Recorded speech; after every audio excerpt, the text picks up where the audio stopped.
If Thunder hadn't been there that day, my son might never have come home.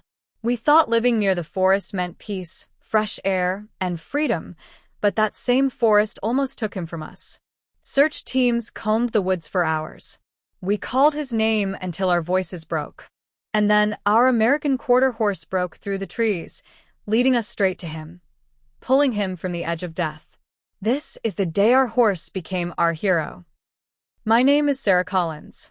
I'm 30 years old, and I live with my husband, Ethan, our 10-year-old son, Lucas, and our 5-year-old daughter, Emma, in a rustic home just outside Bozeman, Montana. Our backyard fades into a stretch of deep pine forest. Most people wouldn't choose to live this far from town, but we love the space, the quiet, and the company of our American quarter horse, Thunder. Thunder isn't just a horse. He's part of the family. His copper coat shines in the sun, and his calm, intelligent eyes follow the kids wherever they go.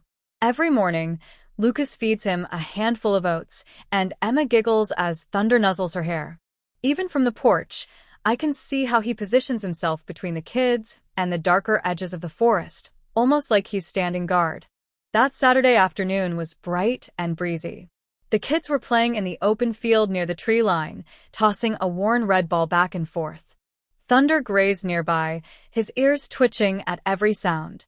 I was folding laundry on the porch, watching them. Everything felt calm until it didn't.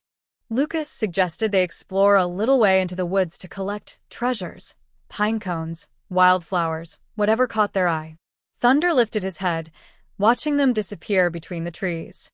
Emma returned after a few minutes, her cheeks flushed. But Lucas didn't come back with her. At first, I thought he was just lagging behind. I called his name, nothing. I stepped into the shade of the forest, shouting louder. Still nothing. My chest tightened. Ethan came running from the barn. Thunder shifted, stamping his hooves, ears swiveling toward the deeper woods like he knew exactly which way Lucas had gone. Ethan grabbed a flashlight, even though the sun was still up, and we started combing the forest. Thunder walked ahead of us, nose low to the ground, moving with purpose. We called neighbors, then 911. Soon, the sound of sirens mixed with the rustle of the trees. The search was on. The rescue team spread out. They brought dogs, radios crackling with updates. Still no trace. Every snap of a branch made my heart race. Thunder stayed close to Ethan, pausing every so often to listen, nostrils flaring. Then, suddenly, his head jerked toward the west trail, muscles tense.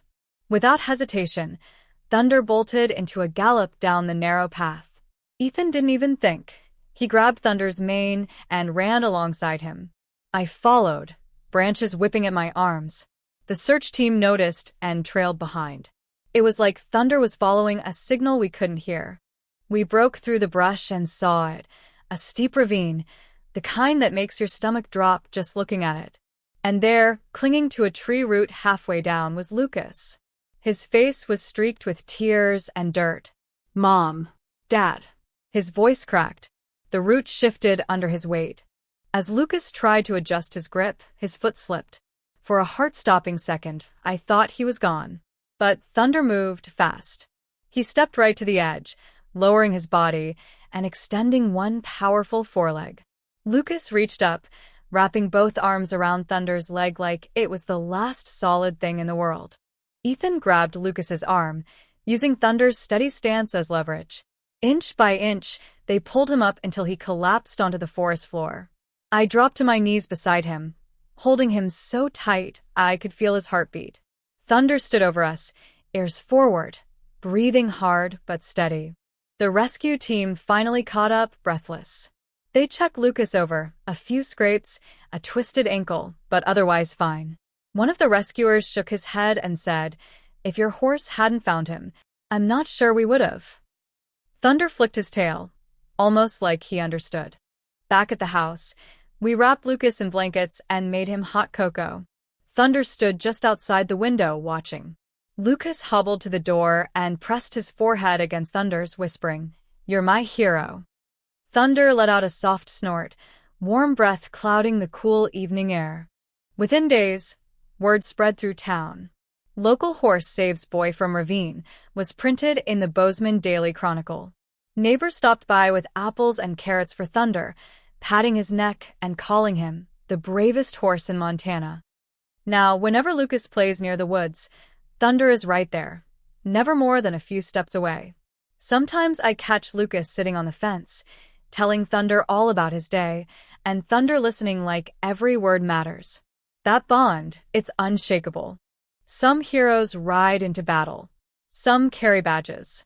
Ours has 4 legs, a copper coat, and a heart bigger than the Montana sky.